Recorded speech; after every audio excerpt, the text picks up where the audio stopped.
I've gotta continue the thought there where I said I've got to give you some. It's a bad word. It's a shit word. So I got to give you some shit, Sam, because you got that S on your chest, and I'm Oh, were you wondering. expecting someone else? Yeah. I was thinking, how's that possible that this guy got a Superman shirt on when he's super funny.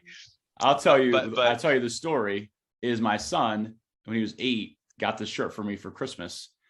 And I actually attempted to return this with him, with me in line at Target. He's like, we had a couple of things to return. Dad, what's that shirt doing in there? It's like, oh, I was just going to see if they had a different size. Never mind. By the way, dude, Superman is great, dude. He's great. I don't really get into superhero action. I watch them, but you don't feel like you morph into something more powerful when you put on that shirt? I don't, although it is one of the most comfortable shirts I own, so I do wear it fairly often. Oh, okay. So it actually might have the reverse effect where it's like, oh, Superman is supposed to transform you into this like really bold and just. That's it. This puts me in my Clark Kent slippers. Yeah. It's like, oh, I'm cozy. I'm comfortable. By the I'm fire. Cool. I love it, man. Well, look, this is gonna be fun, man. I'm excited to have you, and it's a long time coming. I feel like we connected months ago, and it's really sort of just been at lightning speed. We've been really getting to know each other and spending a lot of time together. Obviously, I don't know that we need to share with everybody, how we spend time, but that's all right. That's a different conversation. I think I'm going to go now. Let's just cut it out there. Want this a 2-minute podcast, right? Yeah. I'm good. 2 minutes with Sam. But you better than 1 minute with Sam. That's right. Hey, ladies, I'm just kidding. See, this is where Sam and I go. Sometimes we have these jokes. All jokes aside, Sam, what's impressive about what you're up to, man, is you have 5 wonderful young ones. And I know that that's no easy feat. So I think that's a great starting point here where we can sort of open up about that. Sort of what superpowers you have playing off the Superman shirt. Sure. Being a great dad. What's it like having 5 kids? Sort of the joys, the struggles, right? Some of the things that you have to battle with that. And, obviously, I'm sure you'll get to it, but also changing careers and going more towards the entrepreneur path and still managing the family. There's a lot to that, man. So just start unpacking that for us. I think that'd be a lot of fun. Yeah, well, I just recently did a core values exercise for a really cool program by a guy named Dr. Andy Garrett. And the core values thing was really cool because it was just a time to pause and like just look in the mirror a little bit. And my number one core value is legacy. And so that is the biggest thing for me is what I leave my kids, but I'm leaving it every day, right? Like a lot of people think about legacy as like, hey, at the end of my life, I'm going to give you this big chest of, whatever it is. It's wealth, it's lessons, it's network, whatever it is. But I think legacy is leaving breadcrumbs every day. And so that's the biggest challenge for me is to leave those breadcrumbs every day because you get busy and, my oldest is 11 and he just finished an extremely busy, time consuming sports season. And, so it's even like, okay, now I'm realizing that they're not always just going to pick it up right away either. Like they've got stuff going on too. So it's a balancing act for sure. But my biggest challenge is being intentional about being an example of what I want for them, just because it's hard. But most of what kids learn is caught, not taught. So that's a big challenge for me. And when you say that, is that more so along the lines of behavioral, meaning it's caught, not taught? So like what you're doing is what they're essentially absorbing more than what you're saying? Yeah. I mean, think about if somebody wants to learn a sport, they want to learn baseball, you could read a book about it. But if you watch a couple of videos, Tom Amansky, some guys like you did not just pull that out. Dude, you talk about the old baseball videos. They're so are you good. Kidding me? Hey, how do I put this trash can to good use? Let's put it behind home plate. Fred McGriff, Tom Amansky videos. That's it. Oh man, that's a throwback there. Yes, it is. I knew you'd get it. Wow. So, but watching the videos, it's modeled, right? So what people see, we're all visual learners, even though education's a little slow to pick that up, traditionally. But what we see is what we're more likely to mimic than what we read. And so that it is example. It's huge. And so does it operate from the place of with you? Because I know you're also a product formerly part of your transition as I've got to know you out of the education system into more of the, pioneering and championing your own path and process for part of this legacy. What was it similar in nature back when you were in that environment educationally in terms of sort of what kids were becoming, or did you think that, you were only a fraction of part of their lives? It's sort of, were you thinking through, can I help these kids change their lives? If I do this, they'll change. Did you see noticeable differences? And I think that's important because today, where kids are spending their time is sort of what they're learning and absorbing. And unfortunately, it's just not as proactive as it could be. So I'm curious, as a former educational guy, what that looks like to you, how you feel about it. Yeah, that was probably one of the biggest reasons I experienced dissatisfaction with my job. I have a whole kind of philosophy around career. And one of those is that for some people, the impact that they make at their job or in their career is really important. For some people, they just want the money. It's just totally cool. That's the cool part about everybody choosing different careers. But for me, the impact is big. And I found my job and my work to be very reactive, unfortunately, because I always joked, like, if you're going to go see your school counselor, you're probably 3 weeks too late. Like 3 weeks ago, we probably get into something really cool here, but now we're just triaging. It's just kind of picking up pieces. So I came up with a lot of things that actually I currently teach to adults that I started because I saw needs there, but I didn't ever have the venue to connect with very many students to help them kind of point them in a direction. And rather I was, really just kind of helping them kind of get back to zero. And I heard this explained before. I really like it a lot. Kind of the differences between a counselor, a consultant, and a coach. A counselor kind of gets you back up to zero.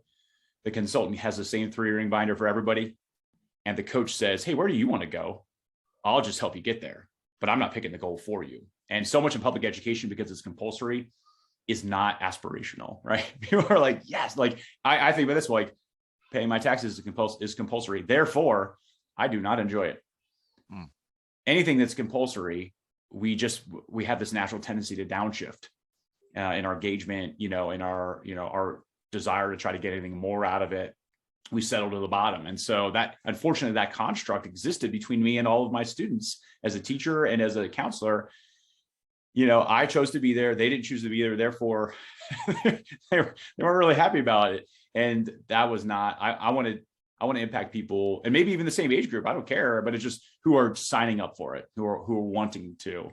And so that was a big reason for me to leave public education after 21 years and just start a new chapter. The second one of that was, I know that I'm going to be telling my kids they can do whatever they want. They can take risks, they can whole thing. But if I'm not doing it, and if they're at some point in time, they're like, hey, well, Daddy, you don't love your job. Like, what are you doing there? Their BS meter kicks in right around where my son is right now, my oldest. And I didn't want to lose that credibility. I want to lead by example. That's powerful. And I think that reminds me of that old, be impeccable with your word type of thing. That there's a quote or a phrase out there that one of those.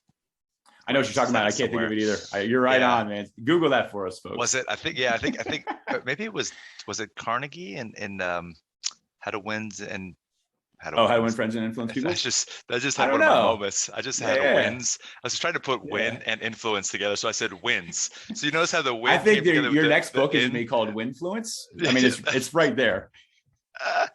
It's funny. Katie and I we have a rolling dyslexic dictionary. So we always add to it when we have these flip-flops of words, and it happens pretty often. So it's one of those things where we get a big laugh out of it. That's it.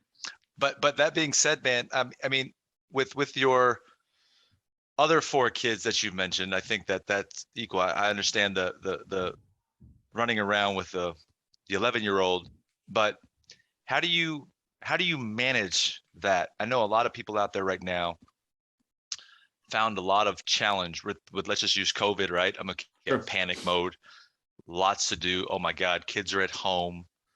Maybe that has or hasn't changed. I know a lot of schools have reopened and so forth since then.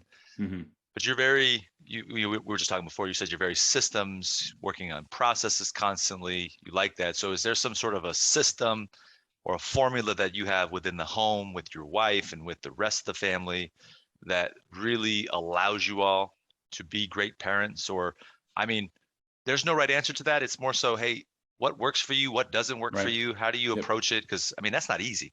I mean, one person usually has a challenge managing themselves or one or two kids, right? Much Right. less five. Right.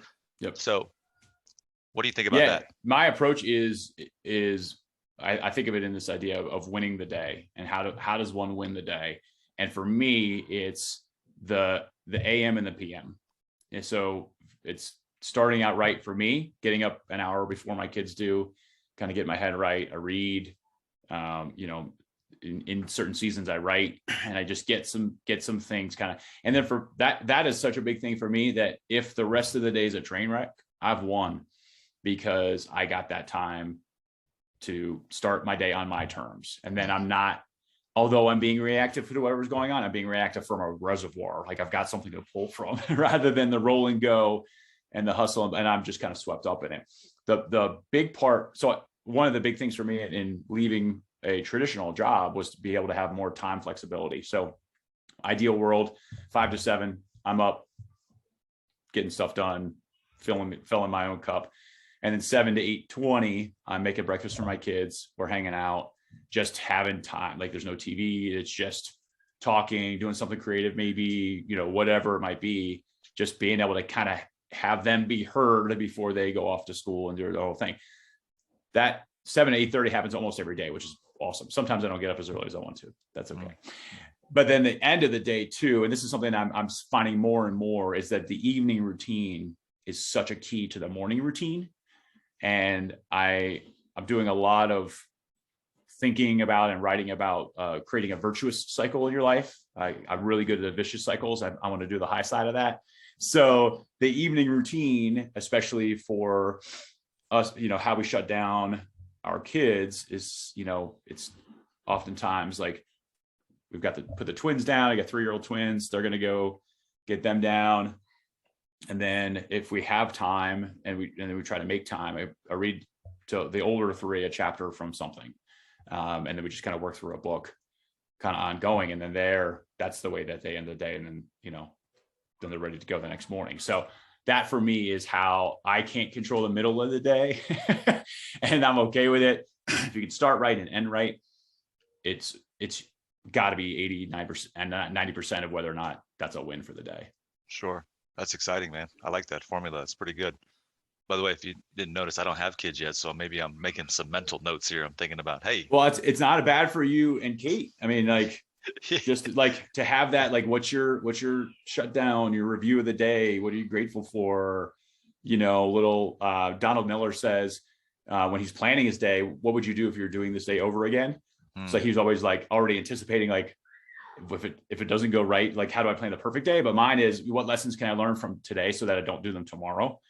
And so if you had an interaction with somebody who wasn't great, well, you know, how would I redo that? How would I replay that? Give yourself that time to, it not only helps you put it to bed. I'm not somebody who really fixates on stuff. Like sure, the day's done, I'm out, but my wife does. And so it's like, okay, well, if we replay that, it gives you a chance to say, I'm prepped for the next time. Also, then I'm at peace about it. Like, okay, great. I can make that better next time. It's not going to worry me going to bed. Tell me, because I know your wife's amazing. You always speak very highly of her. I mean, you know, being the, you know, sort of the head honcho of the house, most women are, right? And I say that in a fun manner, that is. Yeah. Have the two of you been met with your own set of challenges in your relationship as a marriage when having kids, and then, you know, going from no kids to multiple kids to 5, and sort of, what, if you don't mind peeling back the onion a little bit, because this is where I like to get more to ground zero with humanity, is like, what were some of, if you don't mind sharing, what were some of those struggles, challenges that you two faced, and you know, did it risk your marriage, or were you like, whoa, we got to figure this out? Like, okay, because I know nothing's perfect. we all go through some of these things, some of us more often than others. And, I think that you could really shine some excitement on one, sharing with it in the sense that you've been through it and then you also have resolved it or are continuing to work on it. Right. So sure. I'm wondering how you think about everything that I just said there. Yeah. There's two different dynamics that have been at play in our marriage. And one of them is I didn't realize. So okay, maybe it's three. So we dated long distance. And for about probably almost exactly a year, including the whole getting engaged, getting married, the whole thing. So there was a part of that was, we were really good at being pretty, engaged and on, on our game or whatever, not putting up a facade, but like just you see somebody for 2.5 days, it's all upside. You go back home, go to work or whatever. She lived like an hour and a half away. So we never had fought until probably about 6 months into our marriage. So like, we didn't know how to fight. Like we didn't know how to, she has a totally different approach to conflict than I do. And so like the first few years were just like figuring that out. Right. And so I thought that was a really big part of, just trying to learn each other a little bit more. And then there were things that I had to change that I didn't realize were going to be a big deal. And it was, a lot of it was some of the stuff that had been modeled in her home and some of the habits that I had gotten into had really had conflicts. And so, I had a lot of friends who were women, and she had some family members who were really unfaithful in their relationships. So for her, that was not a good combination of like, the trust and all those things. And even just realizing that type of thing, like, oh, like this is a huge deal. Like, I having to understand kind of where each was coming from and be able to talk through it. And one of the things that I thought was really helpful was probably about 2 or so years in, we read a book together called The 5 Love Languages by Dr. Gary Chapman. And it's such a great book for anybody, just to figure out what your own love language is, or especially to figure out what your spouse or partner's love language is. And it was huge because, as we talked about before, I had seen what I saw as love in my parents modeled through a certain love language, right? This one would have been acts of service. And so I thought, oh, that's how you love people. Well, hers is not acts of service. So like every time I do the dishes or like do laundry or whatever, like she's like, great, like, thank you. Like, that's nice. But that didn't make her feel loved. And so that was a huge thing even as well. And that's something like hers is quality time. So that's a big, so right away I'm like, oh man, that means I have to spend all this time with her. And she's like, no, it's not quantity time. Just give me like Friday night and Saturday night. I'm good. And like, okay, so it really is just that idea of, being able to dial into that has just been huge. And then the third dynamic really is just, we are totally different. And so it's been really easy, unfortunately, to silo what we do, or what our interests are or whatever. And so being intentional about, just having some reset time, getting away. We try to get away like every quarter or every 4 months, just a night at the local Hampton and dinner out, like just enough to like, 10 miles of distance is plenty for the kids, just to be able to detach for a little bit and just talk and like, how are you? Like, what's going on? So we're not perfect at it by any means. But those are kind of the big things that have come up is that recognize the dynamics. And then once you recognize that it's not 800 symptoms, they're all like 2 or 3 dynamics, you can focus on a dynamic instead of trying to band-aid everything else. It actually makes for much greater change. Yeah, that's incredibly insightful right there. And I like the detail there, how you said it's not quantity time, it's quality time, meaning it doesn't need to be weeks, it just needs to be that right amount for that short just sprint of time but it's really connected there. And here's the thing that I'm thinking of, because everything you just said, it's almost like I was on the tail end of this in my own relationship, recently. And we were, I don't know if you knew this, but I think I may have told you before or not. Katie and I dated long distance the whole time before we moved together in Vegas. Nice. And that was we talk about this almost every day in the last several weeks, because the amount of progress we've made and grown, it's like, wow, what was really happening for the last calendar year, which is pretty much all of 2021. And so my question for you, because I realized what I had to separate from, much like you are talking about, Mm-hmm. what I'm thinking, the question is how did you separate yourself from, hey, this is what I know, this is how I've done it, to basically break off of your bias, right? Break off of this identity that you have known to be true, where it's like, damn, man, I don't like giving in. I'm the man, right? I don't like, no, that's that. But in order to make the relationship work, you have to do that. So how did you do that? And then number two, when you were in some of these friction moments, what made you stick to it without wanting to abort it, right? Because a lot of people are like, oh, fuck, I don't need this, man. Like, That's it. Yeah. I'm good. Yep. Like, let me just go find me another girl. Let me go find another person to start dating. What are your thoughts on that? Yeah. Well, I think they're kind of both answered in, I mean, actually we go back to the idea of legacy and example is like, that's, I don't know. And it's, I don't know, probably most people don't think like me. Like, that's just, it's a weird driver for me. And it's not even like I have to prove myself to my kids. It's just like, I know how much I heard a quote a long time ago by a guy named Alex Kendrick that I love. And he says, everything that you do in your life is either for approval or from approval. Like, and so I know whatever I have as a legacy that I'm giving to my kids is going to be a platform that they can spring even higher and farther from than where I've been. And so probably part of it was stubbornness. I know that was from Marita. She's like, I'm not leaving. If you want to be a jerk, go for it. And part of it was like, we had already committed in marriage. And so that was like a bigger deal than me rolling out. Cause I mean, that probably would have been my tendency in the past. It certainly wasn't like in dating relationships. Like, I would just get tired of it. I'm like, all right, that's fine. Like the luster's gone. So I think it was just that, like, I don't know. My parents were at the time still married. And I was just like, I modeled, like, and they went to counseling, like they fought, but they stuck together. So I was like, well, you stick together. Like that's the whole thing. So there was a little bit of almost like a downgrade of expectation to survival, but keeping it around long enough to be like, okay, we can weather this. And then, figure out some high side stuff, once we kind of get back on the same page, or once, emotions kind of settle a little bit. So I think there are many other better things that we could have done, but there's an element of at least just saying, like, I heard, we went to a marriage conference one time and the guy was like, you got to start with no back door. And then at least you can engage, right? In this, like, because if you have a back door, then you're like, you'll walk out. Need to bother to engage. So why would I? Right.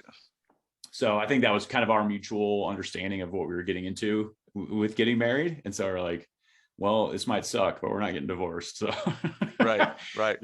So I don't know if I, grit through it.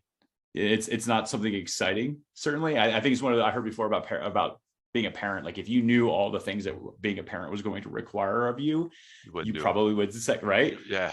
But because you get it in stages, and because you get it progressively, and because each stage actually matures you and grows you to be able to do the next stage, then you do it. And you're like, all right, I just got poop on my hand. Like, I didn't really sign up for this, but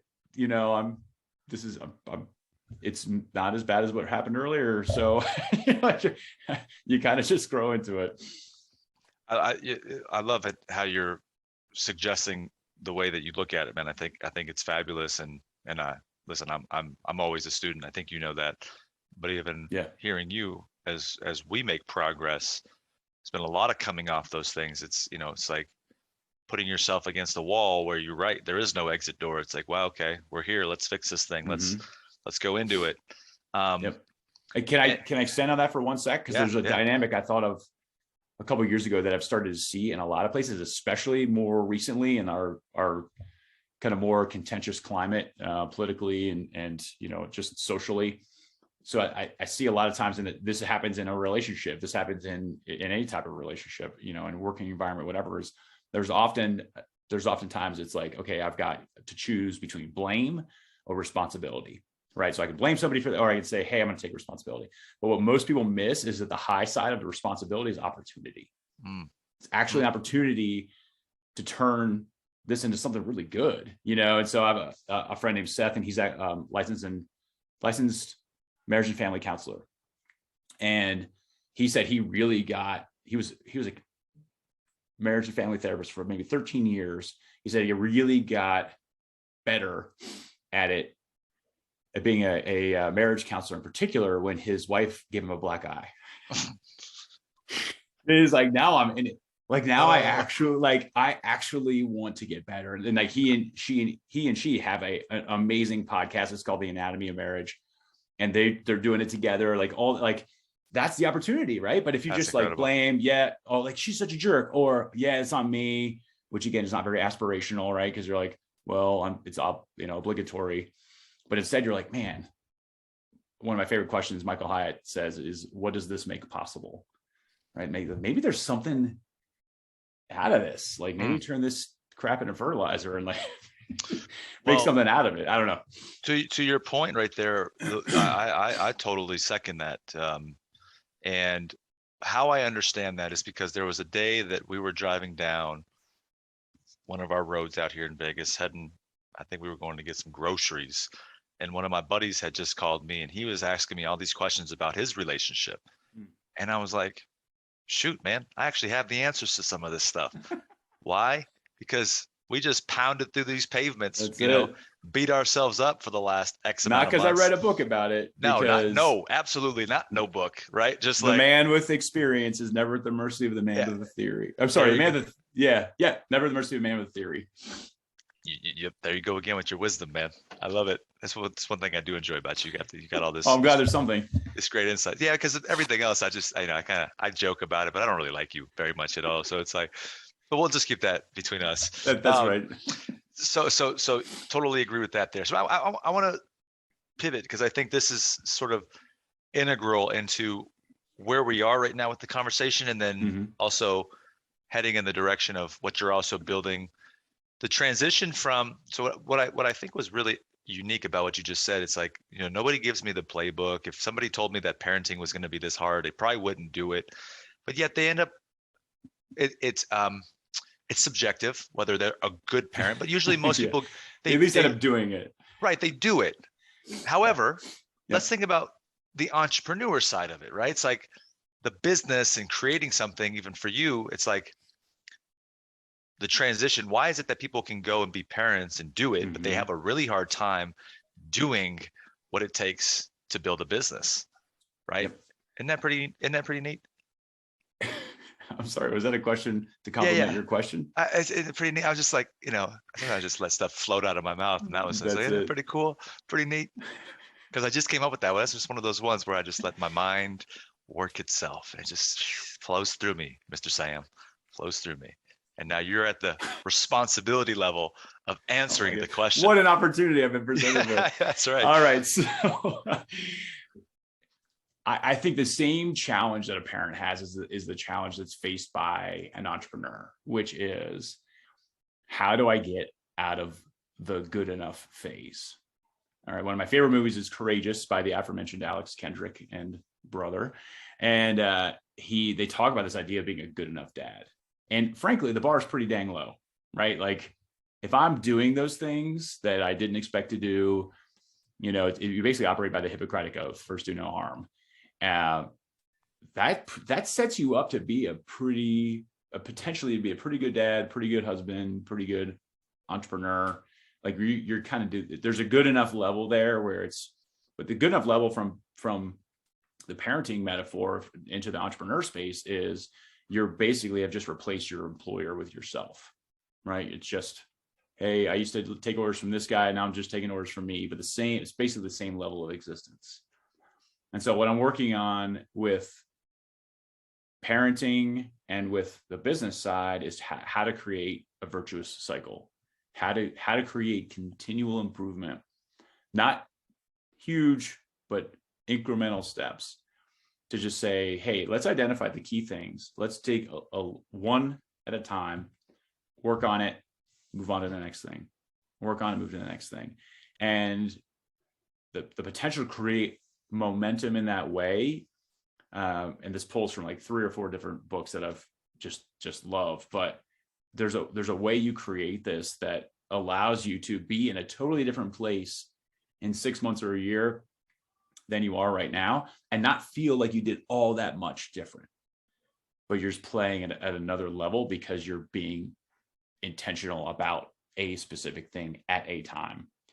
And I think that's what the metaphor is extended, especially as your kids get older, and being a good parent becomes putting food on the table and making sure they get to their 18 travel sport practices, but not actually, focusing on stuff that will make them a better human when they leave your house, So I think that we do the same thing as we go into business for ourselves, and we've got the hustle part, which means we're busy, but we're not focusing on the stuff that actually matters, outcome based.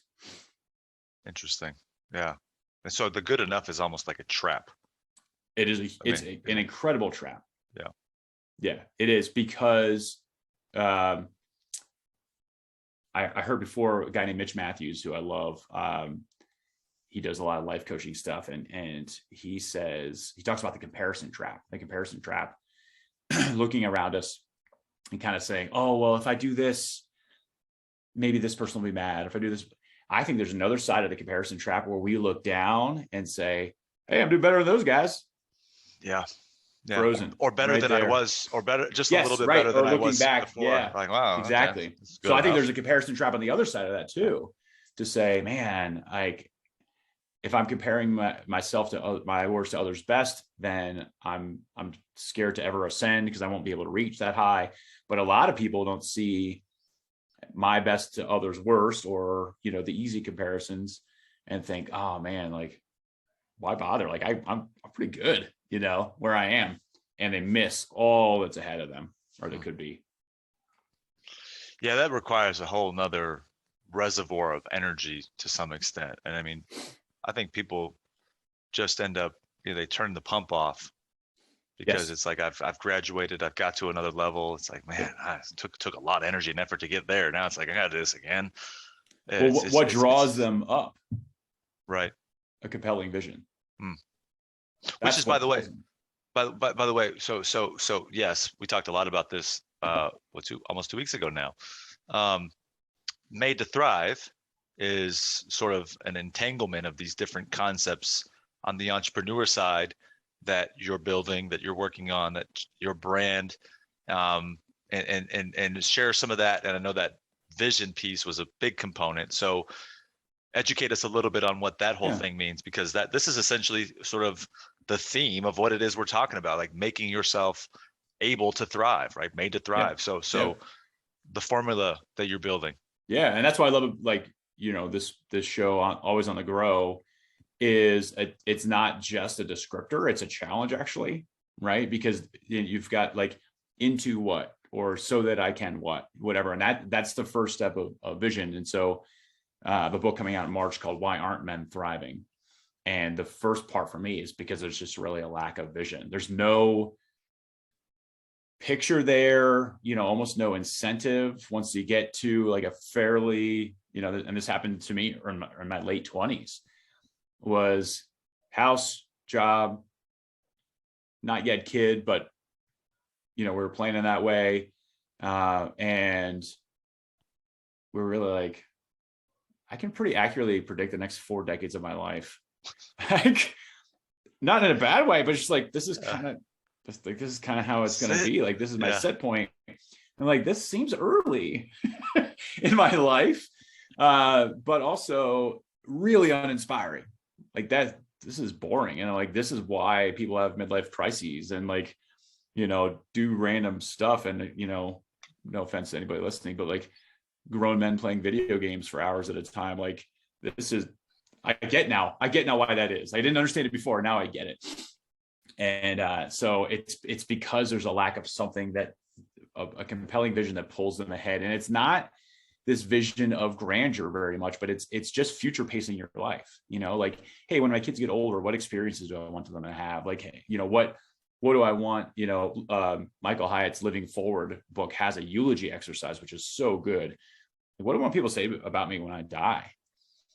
And then you create that positive tension between where you are and where you want to be. And like, okay, well, am I manifesting that right now? Is that even close? Am I even heading in that direction?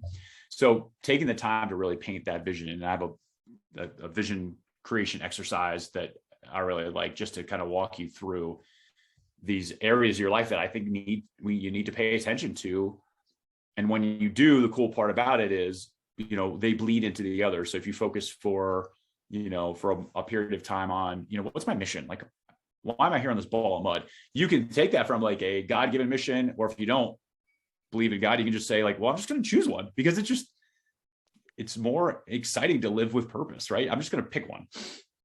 But if you take some time to think about some mission stuff, that'll bleed into your career. It'll bleed into your relationships. It'll bleed into your health. Like, it just adds a layer of context to everything you do. And so focusing on one of the 7 areas at a time allows you to start on that virtuous cycle journey. But the vision says, well, why am I always on the grow? Because there's something worth growing for or growing toward. And most people just don't have it. Most people's like, man, like, football season's done. What am I gonna do now?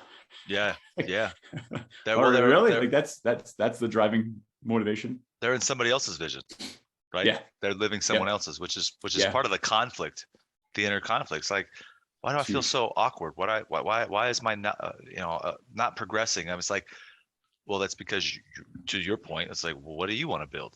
But then you also have that part, Sam, where it's like, okay, well, I have a vision now, but then a lot of people don't go actually work on it. So like, bridging that gap is not the easiest thing in the world, because you get excited about something, but it's like, oh, I gotta go actually like build this thing. I gotta work. Oh crap. Well, let's go back to that incremental step stuff. So step 2, after you have the vision, is to say, what's my goal for this month? And so my goal setting philosophy is called first action. And it's, what's the smallest, quickest thing I can do toward that? Because as soon as I do that, so like, say somebody says, hey, my goal is, I want to climb Mount Everest, right? So the first thing you don't do is start, trying to figure out how much it costs, or like, what are flights to Nepal, you don't do that stuff. The first thing you do is, where's the closest rock climbing gym to my house? Just finding that information, start, like, as soon as you take that tiny step, the tiny step is so powerful, because then it creates a feedback loop and context for your next step. So there's a lot about willpower and eat the frog and all this stuff, like big rock stuff you got to do first, which I totally get. But when you're setting a goal for the first time in a step to your vision, you need a quick win. And a quick win allows you to say, hey, I'm making progress. Guess who I'm going to meet at this gym? Somebody else who has it. Sweet. Accountability, like somebody to do, like, all these things start to build, instead of putting a picture of Mount Everest on your wall and then not do like that vision board stuff, which is cool. The mini goals done in a very short period of time, pre and post track. So I build tools to help, like, did I get, here's where I am now at the end of a month. How much closer am I in this particular area? You have to be able to say that, like, you're taking those steps. And so the vision part is only an exercise in frustration if you don't say, what's my next incremental goal that I need to no one or nothing else in order to accomplish. I don't need a coaching program. I don't need a loan. I don't need whatever. There's something very small I can do probably the next half hour that will create a forward momentum. Yeah, absolutely. It reminds me of something someone was always sharing with me back in the day. It was similar to the gym. It's like, hey, you want to get in shape? Well, get up, put your gym clothes on the first day. All right, okay, great. The next day, it's like, great, got up, put my gym clothes on. I actually walk out the door. Okay, fantastic. That's day 2. Day 3, get up, put your clothes on, walk out the door, go down to the car, get in the car. Great. Day 4, you get where I'm going with that, right? Eventually, you end up in the gym, then you're working out. Now, does it always work out? Well, it's questionable, but yeah, I think to your point, based on the individual, sure.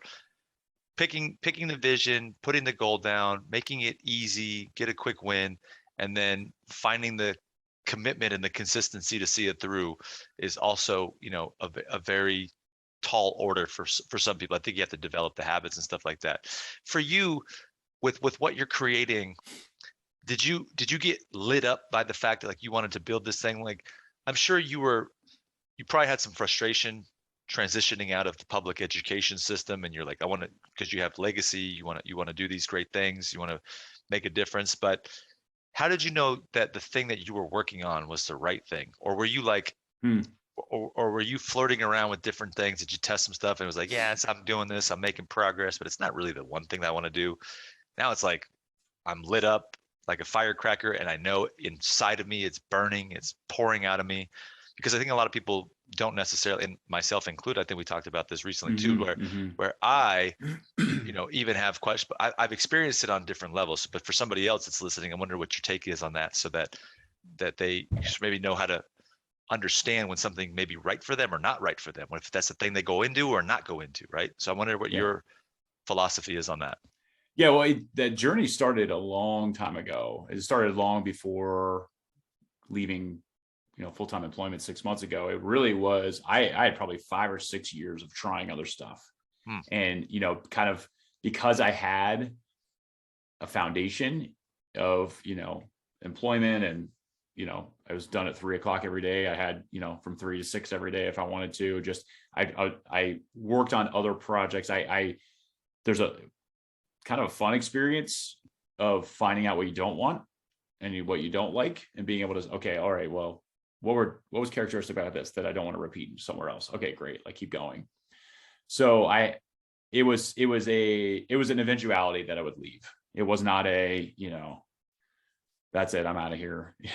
You can't fire me, I quit. So there was enough of self-learning through the process of trying things and figuring out, I got to the point where I knew that I at least could replace my income.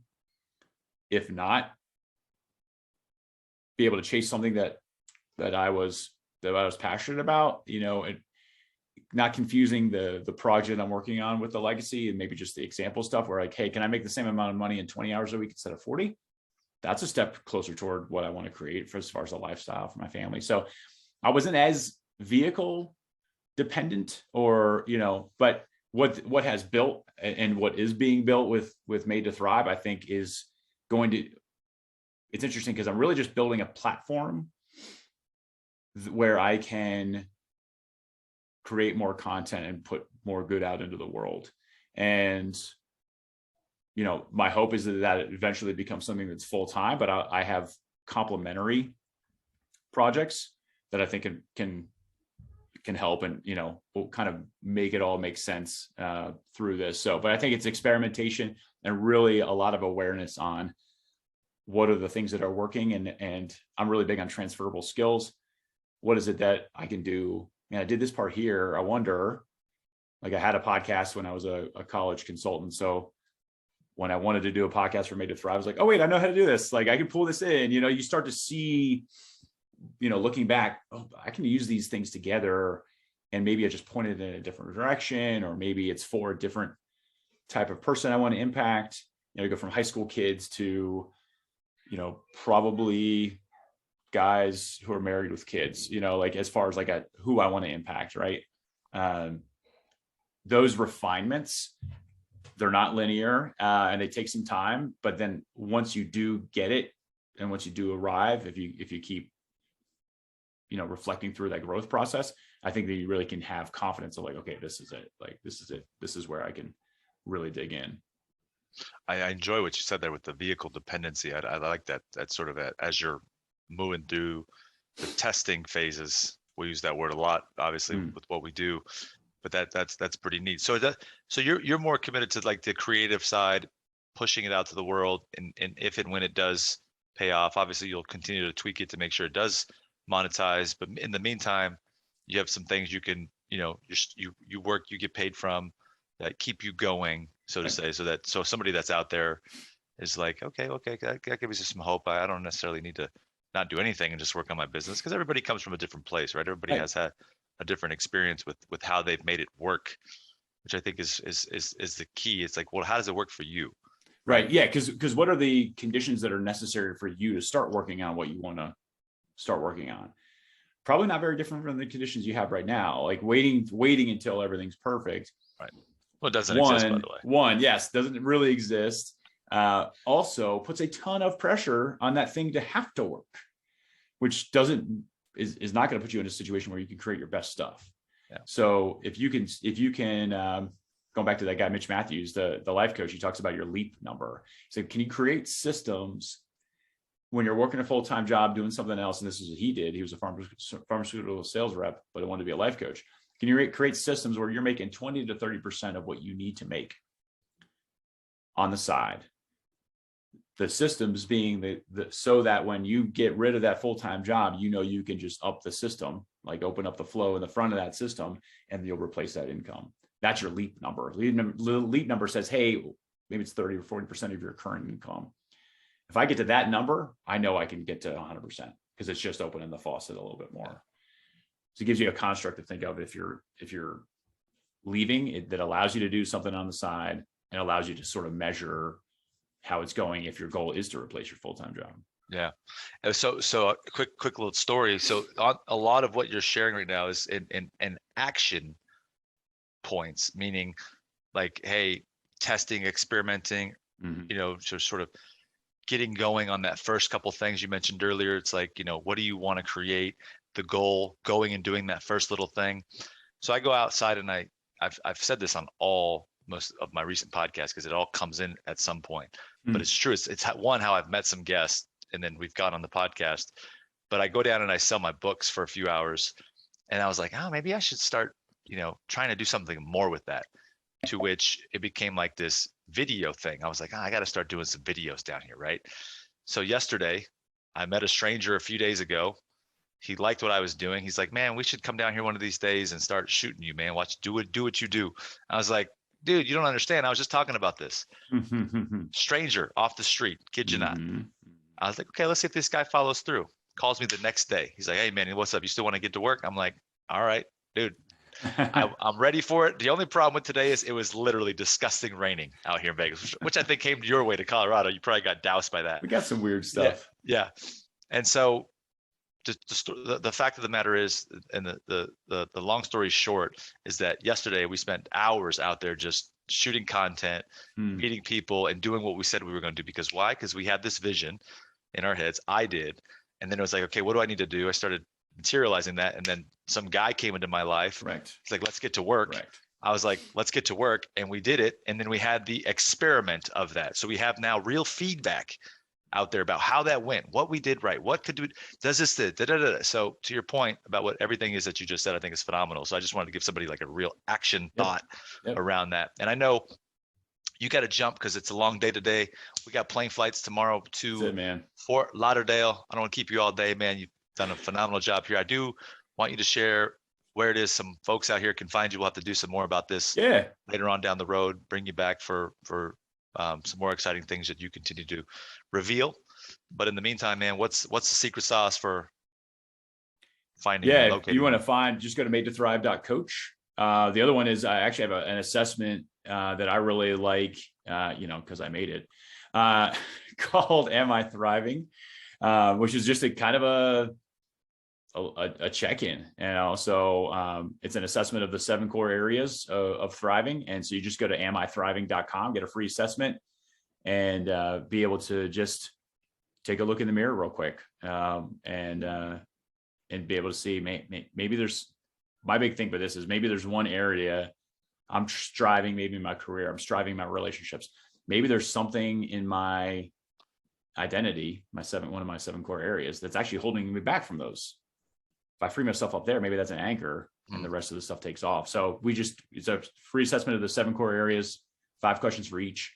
And then you get in your email, hey, here's your 2 you probably want to work on. Here's some recommendations for how to do it. Love it, man. Well, dude, I've always enjoyed our company, your information, your insight, helping me think differently, man. It's been beautiful. We've got a lot of work to do. There's a lot of unsolicited advice coming this way, Manny. That's right. Hey, now it sure is coming that way.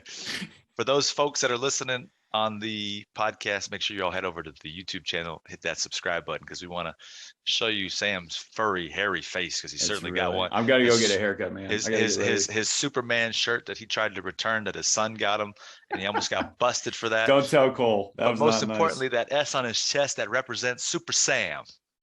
That's the man right there. All right, brother. You're the man. Enjoy the rest of your day, man. Appreciate you, buddy. Okay.